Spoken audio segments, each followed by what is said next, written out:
कुंजावती के नाम से भी जाना जाता था, अपने भाई बहनों में सबसे बड़ी और कद काठी में भी अच्छी थी, इसलिए वो अपनी उम्र से कहीं ज्यादा बड़ी दिखती थी। उसका परिवार उत्तर प्रदेश के इटावा शहर में रहता था। उसके पिता एक किसान थे। जैसे ही रजनी जवान हुई, उसके माता पिता उसके लिए योग्य वर की तलाश में जुट गए। उन्हें डर था कि कहीं रजनी बहक न जाए, जिससे उनकी इज्जत पर दाग लग जाएगा। उन्होंने रजनी की शादी ग्वालियर जिले के महाराजपुरा कस्बे के गुठीना गांव में रहने वाले सुल्तान महौर से तय कर दी। जल्द ही उन्होंने रजनी की शादी सुल्तान से कर दी। रजनी सुंदर तो थी ही, दुल्हन बनने के बाद उसकी सुंदरता और भी बढ़ गई। रजनी जैसी सुंदर पत्नी पाकर सुल्तान बहुत खुश था। दोनों का वैवाहिक जीवन खुशी खुशी चल रहा था। समय बीतता गया और रजनी 3 बच्चों की मां बन गई। लेकिन कुछ दिनों बाद आर्थिक तंगी ने परिवार की खुशियों पर ग्रहण लगा दिया।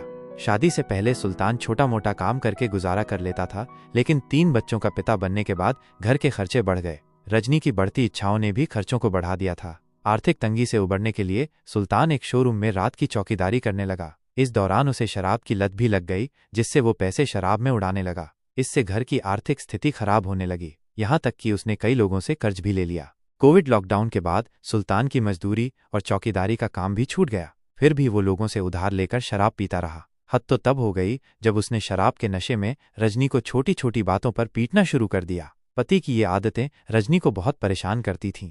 सुल्तान के पड़ोस में अजीत उर्फ छोटू कोरी रहता था। वह रजनी को भाभी कहता था, इसलिए दोनों में हंसी मजाक चलता रहता था। रजनी को अजीत से मजाक करने में कोई झिझक नहीं होती थी। एक दिन जब दोनों हंसी मजाक कर रहे थे तो रजनी ने कहा, देवर जी, कब तक ऐसे ही हंसी मजाक में दिन काटोगे? कहीं से घरवाली ले आओ।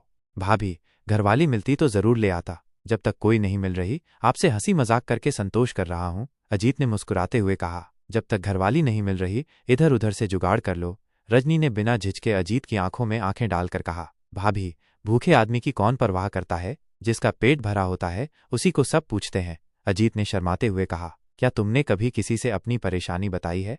कोई फायदा नहीं भाभी, लोग मेरा मजाक ही उड़ाएंगे, वह बोला। अजीत, जब तक तुम किसी से कहोगे नहीं, कोई तुम्हारी मदद कैसे करेगा? रजनी ने कहा, भाभी, अगर मैं तुमसे कहूं तो क्या तुम मेरी मदद करोगी? भला बुरा कहकर गालियां जरूर दोगी? अजीत ने रजनी के चेहरे पर नजरें गड़ाकर कहा। रजनी ने मुस्कुराते हुए कहा, एक बार कहकर तो देखो। अरे, मैं तुम्हारी मुंह बोली भाभी हूं अजीत। भला पड़ोसी पड़ोसी की मदद नहीं करेगा तो क्या बाहर वाला मदद करने आएगा?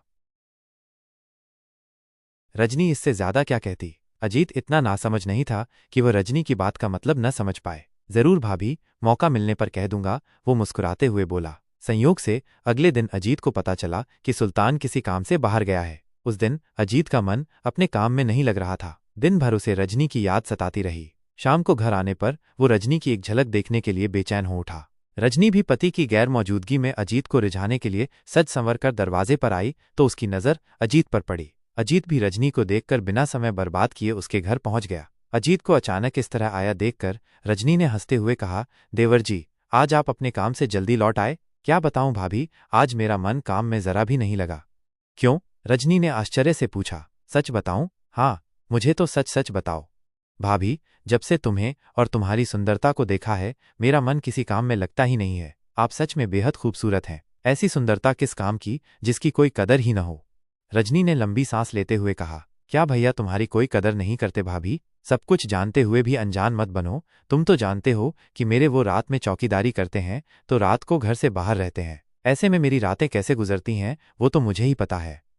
भाभी जी, जिस स्थिति से आप गुजर रही हैं, ठीक वही स्थिति मेरी है। मैं भी रात भर करवटें बदलता रहता हूँ। अगर आप मेरा साथ दें तो हम दोनों की समस्या खत्म हो सकती है। ये कहते हुए अजीत ने रजनी को अपनी बाहों में भर लिया। पुरुष सुख से वंचित रजनी यही तो चाहती थी, मगर उसने हाव भाव बदलते हुए बनावटी गुस्से में कहा, ये क्या कर रहे हो? छोड़ो मुझे, बच्चे देख लेंगे।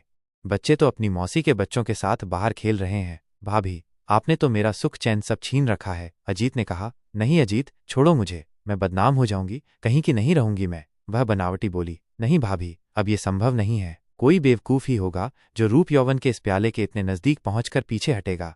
इतना कहकर अजीत ने बाहों का कसाव बढ़ा दिया, जबकि वो खुद अजीत के शरीर से बेल की तरह लिपटी जा रही थी। इसके बाद वो पल भी आ गया जब दोनों ने मर्यादा तोड़ दी।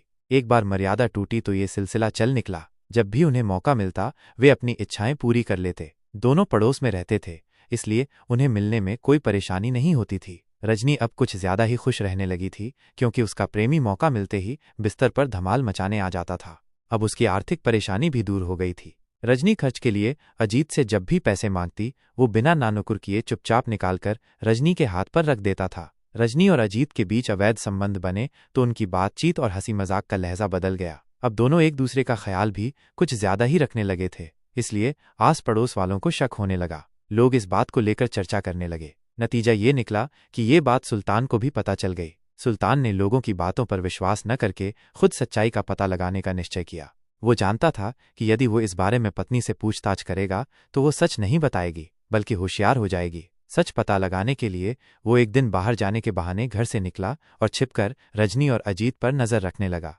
एक दिन दोपहर के समय उसने रजनी और अजीत को रंगे हाथों पकड़ लिया। गुस्से में उसने रजनी की जमकर पिटाई कर दी। रजनी के पास सफाई देने के लिए कुछ नहीं था, इसलिए वो भविष्य में कभी ऐसा न करने की कसम खाते हुए माफी मांगने लगी। गुस्से में सुल्तान ने अजीत को भी कई थप्पड़ जड़ दिए। साथ ही चेतावनी दी कि आज के बाद वो उसके घर के आसपास भी दिखाई दिया तो ठीक नहीं होगा। रजनी सुल्तान की सिर्फ पत्नी ही नहीं, उसके 3 बच्चों की माँ भी थी, इसलिए बच्चों के भविष्य की चिंता करते हुए उसने दोबारा ऐसी गलती न करने की चेतावनी देकर उसे माफ कर दिया। यह सच है कि जिस महिला का पैर एक बार बहक चुका हो उसे संभालना मुश्किल होता है। यही हाल रजनी का भी था। कुछ दिनों तक अपनी कामेच्छा पर जैसे तैसे काबू रखने के बाद वो फिर चोरी छिपे अजीत से मिलने लगी। जब सुल्तान को ये पता चला तो उसने रजनी को बहुत बुरा भला कहा। इसके बाद रजनी का अजीत से मिलना जुलना कुछ कम हो गया, लेकिन बंद नहीं हुआ। जब मिलने में परेशानी होने लगी तो एक दिन रजनी ने अजीत से कहा, मुझसे तुम्हारी दूरी बर्दाश्त नहीं होती, अब मैं सुल्तान के साथ नहीं रहना चाहती। अगर ऐसा है तो उसे ठिकाने लगा देते हैं। न रहेगा बांस न बजेगी बांसुरी। वो शराब पीता ही है, खाना खाकर बेसुध हो जाता है, इसलिए उसकी हत्या करना भी आसान है। इसी के साथ दोनों ने सुल्तान की हत्या की योजना बना ली। 5 जून 2021 की रात सुल्तान शराब पीकर बेसुध सो गया। सोने से कुछ समय पहले ही उसने रजनी के साथ मारपीट की थी। पति के सोने के बाद रजनी ने प्रेमी अजीत को फोन करके बुला लिया, मगर जैसे ही अजीत आया सुल्तान की नींद खुल गई।